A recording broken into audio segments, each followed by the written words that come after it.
तो अब सीधे आपको हम लेकर चलते हैं टोक्यो, जहां पर ये समिट आज हुआ था और हमारे सहयोगी चैनल WION की मैनेजिंग एडिटर पलकी शर्मा इस समय हमारे साथ लाइव हैं टोक्यो से।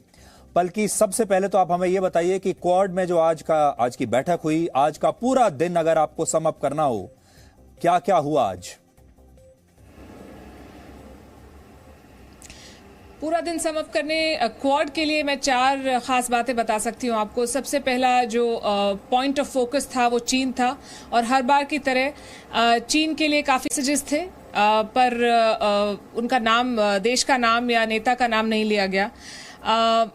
एक मैरीटाइम सर्विलेंस प्रोग्राम का लॉन्च किया गया है। बेसिकली ये सैटेलाइट सर्वेलेंस होगी, और इसके बारे में हमने कल भी बात की थी, और ये बहुत इंपॉर्टेंट है क्योंकि दुनिया भर में करीब 6 करोड़ लोग ऐसे हैं जिनकी रोजी रोटी मछली पकड़ के चलती है। और जब चीन जैसे बड़े देश अपने जहाज़ों से, अपने बड़ी नावों से उनके हिस्से की मछलियां पकड़ लेते हैं, तो उनके लिए ये एक फूड सिक्योरिटी का मामला बन जाता है। करीब 3.5 बिलियन की आबादी मछलियों पर निर्भर करती है अपने प्रोटीन के लिए, तो इसको एक सिक्योरिटी थ्रेट माना जा रहा था जो चाइना कर रहा था इस इलाके में।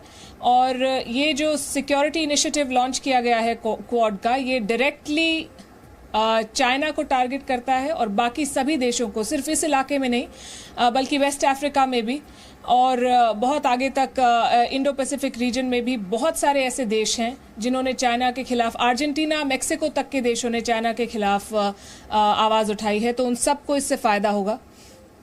दूसरी बड़ी बात, क्वाड के सभी नेता आज भारत की वैक्सीन डिप्लोमेसी के बारे में बात करते हुए पाए गए। उन्होंने भारत को बधाई दी है कि किस तरह से उन्होंने पैंडेमिक में अपने लोगों को भी वैक्सीन दी, अपने लोगों को भी दवाई दी, और दुनिया भर में लोगों की मदद की। ऑस्ट्रेलिया के नए प्रधानमंत्री ने इस बारे में बात की। जो बाइडेन ने भारत और चीन का कंपैरिजन किया और बताया कि किस तरह भारत सक्सेसफुल रहा और चीन नाकामयाब रहा अपने ही पैंडेमिक को कंट्रोल करने में। तीसरा बड़ा मुद्दा था यूक्रेन की लड़ाई, जहां पे भारत और जो बाकी क्वाड नेता हैं, वो अंग्रेजी में कहते हैं they are not on the same page. कुछ डिफरेंसेस थे, पर शायद 3 महीने के बैक एंड फोर्थ के बाद या आर्ग्यूमेंट के बाद आज ऐसा लगा कि सब ने ये तय कर लिया है कि कुछ मुद्दों पे हम अग्री नहीं करेंगे, और वो ठीक है, पर ये अलायंस मजबूत रहेगी। और चौथा बड़ा फोकस था ऑस्ट्रेलिया के नए प्रधानमंत्री एंटनी एल्बनीज़ी। उनका पहला इंटरनेशनल दौरा था ये, और यूएस प्रेसिडेंट जो बाइडेन कुछ मजाक करते हुए भी नजर आए। उन्होंने कहा कि आपने पिछले हफ्ते चुनावी कैंपेन में आपने हिस्सा लिया, फिर आपने चुनाव लड़ा, आप चुनाव जीते, आपने स्वेरिंग इन सेरेमनी, अपनी ओथ ली, शपथ ली, और उसके बाद तुरंत प्लेन पकड़ के आप टोक्यो आ गए। तो अगर आपको इस समिट के बीच में नींद आ जाती है तो कोई खास बात नहीं है। तो इस तरह की कुछ बातें हुई। तो ये तो क्वाड समिट थी, क्वाड जो आज मीटिंग हुई। उसके अलावा प्रधानमंत्री मोदी की कई बायलैटरल मीटिंग्स थी, 1-on-1 मीटिंग। तो वो यूएस प्रेसिडेंट बाइडेन से मिले, उसके बाद वो ऑस्ट्रेलिया के नए प्रधानमंत्री से अलग से मिले, उन्होंने उनको भारत आने के लिए एक न्योता भी दिया है, और वो प्राइम मिनिस्टर किशिदा जो जापान के प्रधानमंत्री हैं, उनसे भी फिर से मिले। इसके अलावा जापान के 3 पूर्व प्रधानमंत्री मोदी से आज मिलने आए। तो ये दिखाता है कि कितना परस्पर जो संबंध है भारत और जापान के, वो कितने मजबूत हैं।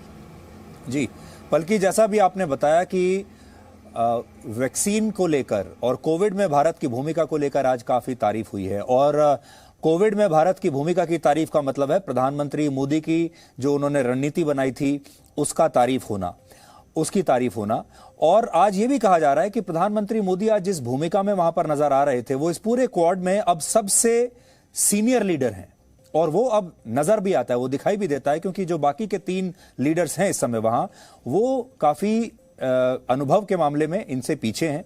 और क्योंकि भारत दुनिया की सबसे बड़ा लोकतांत्रिक देश है और वहां पर 2 बार वो चुनकर आए हैं, तो आज आप ये बताइए कि प्रधानमंत्री मोदी की जो नई एक ग्लोबल लीडर की जो भूमिका है, क्या वो भी वहां पर देखने को मिली आज? आज देश भर के लोगों ने और दुनिया भर के लोगों ने एक तस्वीर देखी थी जिसमें प्रधानमंत्री मोदी सबसे आगे चल रहे थे जापान के प्रधानमंत्री के साथ। और जैसा कि आपने कहा कि क्वाड में वो सीनियर मोस्ट लीडर हैं।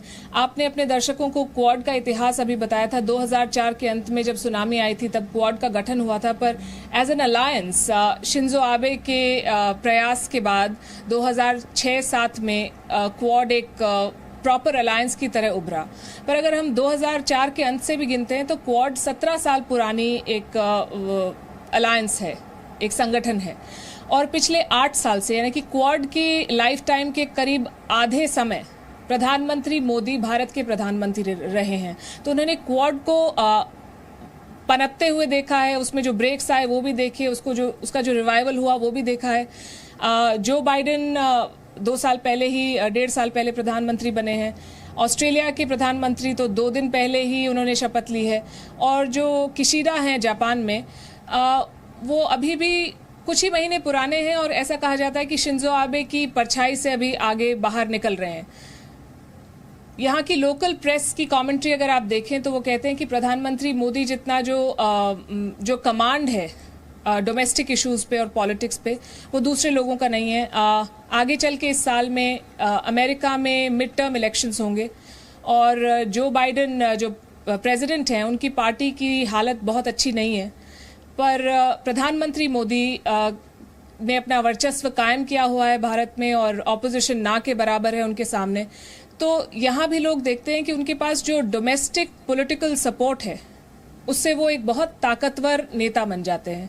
और वो कद आज उनके कॉन्वर्सेशन में दिखा। उन्होंने आज जब बैठ के कहा कि वो दोस्तों से सराउंडेड हैं, ही सराउंडेड बाय फ्रेंड्स, और उनको अच्छा लग रहा है यहाँ आके। और उन्होंने क्वाड को डिस्क्राइब किया as a force of good.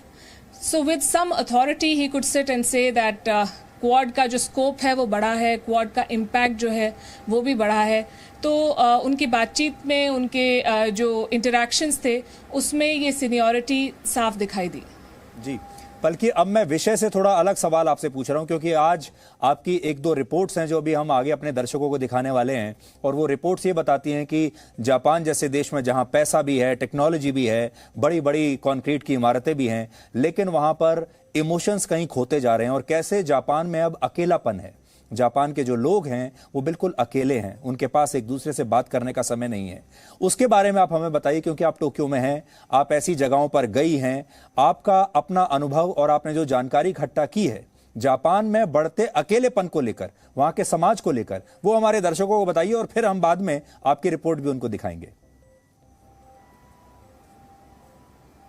जी, ये जो सब्जेक्ट आपने छुआ है ये मेरे ख्याल से एक लर्निंग एक्सपीरियंस है। एज रिपोर्टर्स आपने भी किया होगा, और हम भी जब जाते हैं फील्ड में तो हम एक अपना मानस बना के जाते हैं कि हम इस तरह की स्टोरी करेंगे, हम उसमें ये इनपुट्स लाएंगे, हम ऐसे लोगों से बात करेंगे, और अमूमन हमें आइडिया होता है कि ये हमारी स्टोरी बनेगी।